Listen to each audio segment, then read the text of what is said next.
Hello students, आज हम आपको linear differential equation with constant coefficient के सेगमेंट में पढ़ाने वाले हैं किस तरह से आप CF और PI दोनों को कंबाइंड निकालेंगे। तो मैंने यहाँ पे एक सम लिया हुआ है आपके सामने d2y/dx2 + 3dy/dx + 2y = e⁻²x। तो चूँकि आप CF निकालना सीख चुके हो, लेकिन फिर भी हम एक बार आपको CF निकालना यहाँ पर सिखाने वाले हैं। कैसे? तो सबसे पहले क्या करेंगे, हम आपको CF सिखाएंगे, फिर आपको हम PI सिखाएंगे।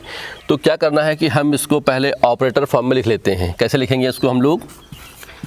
d² + 3d + 2 यहाँ पर y = e⁻²s। मैं बता दूं आपको यहाँ पर एक इंपॉर्टेंट चीज़ है कि बाय चांस यदि कोई टर्म यहाँ पर ऐसा लिखा हुआ है जिसमें y या dy/dx इंक्लूड नहीं है, तो फिर वो टर्म इस तरफ का नहीं है, वो टर्म आपका उस तरफ ट्रांसफ़र हो जाएगा और उसको हम लोग PI में यूज़ कर लेंगे। ठीक है, तो क्या किया हमने इसका, अब मुझे इसका CF निकालना है। और आप देख रहे हैं कि जो हमने यहाँ पर fx लिया हुआ है, ये fx आपका 0 नहीं है, तो इसका मतलब ये हुआ कि इसमें CF और PI दोनों निकालने होंगे। जैसा कि मैंने बता रखा है लास्ट वीडियो में, अगर आप चाहें तो उस आने वाले आइकॉन पर क्लिक करके उसको देख सकते हैं कि अगर ये 0 होगा तो जो हमारा CF निकलेगा वही हमारा y के इक्वल टू आंसर निकल आएगा। तो अभी क्या है कि हम इसका लेते हैं ऑक्सिलरी इक्वेशन ले लेते हैं इसका हम लोग, ठीक है ना। उसमें हमारा क्या होने वाला है कि जैसा पता है आपको कि d = m पुट करते हैं m² + 3m + 2 = 0, और आप इसको स्प्लिट फॉर्म से ब्रेक कर लेंगे।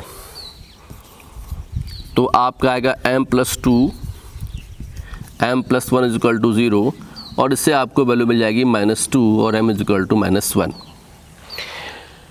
ध्यान रखें स्टूडेंट्स कि अगर यहाँ पर आप क्यूबिकल फॉर्म में है और अगर आप फैक्टर नहीं कर पा रहे हैं, तो मैंने इसके लिए भी एक वीडियो रिलीज़ किया हुआ है। आप अगर चाहें तो उस ऊपर वाले आने वाले आइकॉन पर क्लिक करके आप उसको, या वैदिक मैथ के सेगमेंट में जा करके आप रिमाइंडर थ्योरम में आप इस चीज़ को पढ़ पाएंगे कि अगर क्यूबिकल फॉर्म में दिया हुआ है तो how can you factorise it, आप उसे कैसे फैक्टर करेंगे। ठीक है, तो अभी आपके सामने क्या है कि CF के लिए हम तैयार हैं और हमने m की वैल्यू फाइंड कर ली है।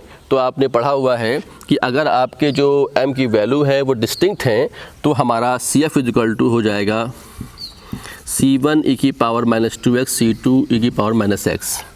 यहाँ मैंने बता रखा हुआ है आपको कि जो C1 C2 हैं ये आपस में रिप्लेस भी हो सकते हैं, तो इसको लेकर के आपको परेशान नहीं होना है। अब बात करते हैं PI की।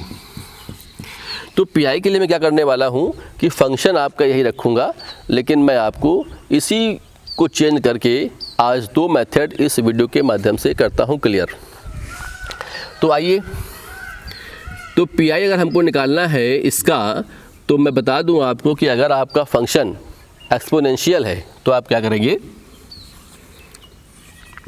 ये इसका फार्मूला लिख रहा हूं मैं, ये आपका हो जाता है, ये रहा। मतलब सीधी सी बात ये है कि जो आपका FD हमारा क्या है, FD हमारा होता है ये आप हमारा FD देख रहे हैं। इस FD को जब हम नीचे लिखेंगे तो इसका मतलब ये हुआ कि इसमें D के स्थान पर जो e⁻AX यानी जो A है, जो कोएफिशिएंट ऑफ X है, उसको D के स्थान पर पुट कर देंगे और जो वैल्यू आएगी वही हमारा आंसर हो जाएगा। मतलब क्या हुआ, अगर हमें इस फंक्शन का निकालना है PI, तो इसका मतलब ये हुआ कि e⁻²x अपॉन हमारा आएगा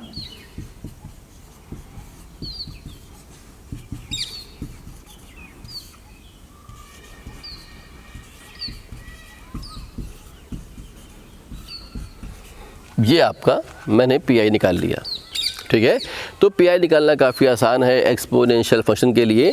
तो आज जब आप इसका आंसर लिखोगे तो y = हमारा क्या होगा, CF + PI हो जाएगा। मतलब ये हुआ कि आप CF और PI दोनों को ऐड करके यहाँ पर लिख देंगे तो आपको अपना रिक्वायर्ड रिजल्ट फाउंड हो जाएगा। तो ये था एक्सपोनेंशियल। यहाँ पर मैं आपको एक केस बताने वाला हूँ, वो आप बहुत ध्यान से देखिएगा कि अगर केस फेल हो रहा है, अगर आपका केस फेल हो रहा है तो क्या करेंगे आप। जैसे फेल होने का मतलब क्या है, जैसे मान लीजिए मैं इस सवाल में एक काम कर देता हूँ, मैं इसमें एक था चेंज करने वाला हूँ। चेंज ये है कि अगर मैं यहाँ पर कर देता हूँ माइनस, ठीक है ना, तो इसका मतलब ये हुआ कि मैं माइनस यहाँ भी कर दूँगा, इसका मतलब ये हुआ माइनस यहाँ भी कर दूँगा, इसका मतलब ये हुआ कि मैं माइनस यहाँ भी कर दूँगा, और इसका मतलब ये हुआ कि ये दोनों वैल्यू आपकी पॉजिटिव आएंगी, ये आपकी वैल्यू पॉजिटिव आएगी और यहाँ पर आपका माइनस आ जाएगा। अब आप देखिए ज़रा यहाँ पर कि जब आप इस 2 को यहाँ पुट करोगे तो क्या आपका आने वाला है -4, यानी फिर आपका ये नहीं आने वाला है, ठीक है। मतलब जब आप यहाँ पर माइनस कर दोगे, या आपको माइनस दिया गया होगा, मैंने कर दिया है यहाँ पर ताकि आपका केस क्लियर हो जाए। अगर आपको माइनस दिया गया है और अब आप देख रहे हो कि वैल्यू क्या आ रही है, 0 आ रही है, तो आप यहाँ पे लिखोगे, ये अब केस फेल हो गया। जब केस फेल होगा, ये सारे केसेस के लिए है, चाहे मैं एक्सपोनेंशियल बताऊं आपको, चाहे मैं आपको ट्रिग्नोमेट्रिकल बताऊं या मल्टीपल फंक्शन बताऊं, जितने भी फंक्शन हैं, जितने भी केस आपको दिए गए हैं, उन सब के लिए हमारे पास ये तरीका है कि जब आपका ये केस फेल हो जाएगा तो आप करेंगे क्या, आप x का यहाँ मल्टीपल कर देंगे और जो आपका डिनोमिनेटर दिख रहा है उसको आप d के रिस्पेक्ट में डिफरेंशिएट कर देंगे। मतलब क्या हुआ, ध्यान दीजिएगा यहाँ पर, जब कभी भी आपका ऐसा केस फेल होता हो, ये सभी के लिए है, अगर केस फेल हो रहा है तो आपको x का मल्टीपल करना है ऊपर, और डिनोमिनेटर जो यहाँ पर दिया हुआ था ये, इसको एक बार आपको डिफरेंशिएट करना है विथ रिस्पेक्ट टू d। तो यहाँ पे क्या आपका आएगा, ये आपका आएगा 2d और ये आपका आएगा 3। अब हम इस वैल्यू को दोबारा फिर यहाँ पुट करेंगे तो हमारा क्या आ जाएगा, यहाँ पर 4 - 3 और ये आपका आंसर रेडी हो गया। अब आप इसको ऐड करेंगे, ठीक है ना। तो इसका मतलब ये हुआ कि आपने ये भी देख लिया कि सिंपल सॉल्व कैसे करना है, और साथ में आपने ये भी सीख लिया कि अगर केस फेल हो रहा है तो क्या करना है आपको, ठीक है। अगर केस दोबारा फिर हो रहा है, मान लिया आपने एक बार डिफरेंशिएट किया और उसके बाद आप केस फिर हो रहा है, तो ऐसी अवस्था में क्या करना पड़ेगा आपको, फिर एक बार x का मल्टीपल करना पड़ेगा। x का मल्टीपल करने के बाद फिर नीचे एक डिनोमिनेटर है उसको एक बार और करना पड़ेगा, डिफरेंशिएट करना पड़ेगा, ठीक है। और फिर आपको दोबारा वैल्यू यहाँ पुट करनी पड़ेगी, तब जो वैल्यू आएगी वही आपका आंसर रखा जाएगा, ठीक है। तो ये आपने एक्सपोनेंशियल केस सीख लिया है। अब मैं आपको इसी में बताने वाला हूँ कि अगर आपको ट्रिग्नोमेट्रिकल दिया गया है तो क्या होगा। मैंने एक काम कर दिया है,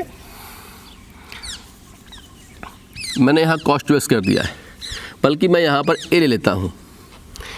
cos ax हो या sin ax हो, दोनों के लिए एक ही बात है, दोनों का मेथड एक है, लेकिन ध्यान रहे केवल साइन और कॉस की बात कर रहे हैं हम लोग, यहाँ पर tan cot sec वगैरह की बात नहीं कर रहे हैं।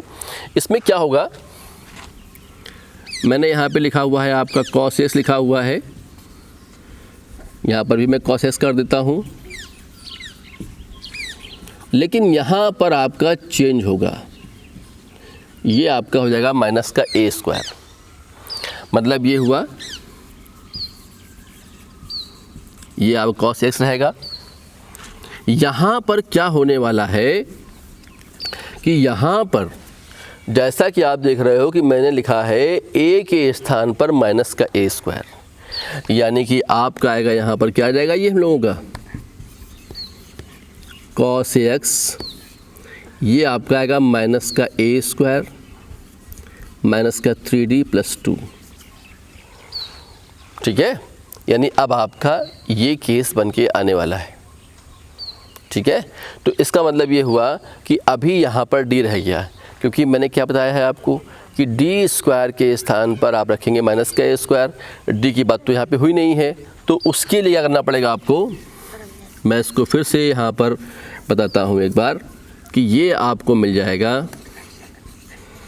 cos ax अपॉन माइनस का 3d + 2 - a², ऐसा मिल जाता है। अगर मैंने कोई नंबर न्यूमेरिक लिया होता तो काफ़ी आसान हो जाता, लेकिन मैंने यहाँ पर a लिया हुआ है, तो थोड़ा सा आपको मुश्किल लग रहा है, लेकिन मुश्किल ये है नहीं, क्योंकि जब आप कोई नंबर दिया गया होगा और जब आप यहाँ उसको पुट करोगे तो आपका आसानी से आ जाएगा। आप क्या करना है मुझे, तो ध्यान देना है आपको कि जो भी वैल्यू हमें यहाँ मिलेगी, आप अगर चाहें तो एक काम कर लीजिए, यहाँ से माइनस कॉमन निकाल लीजिए आप, तो ये आपका बाहर आ जाएगा। तो जो भी वैल्यू आपको यहाँ मिले आप उसके कॉन्जुगेट का मल्टीपल कर दीजिए।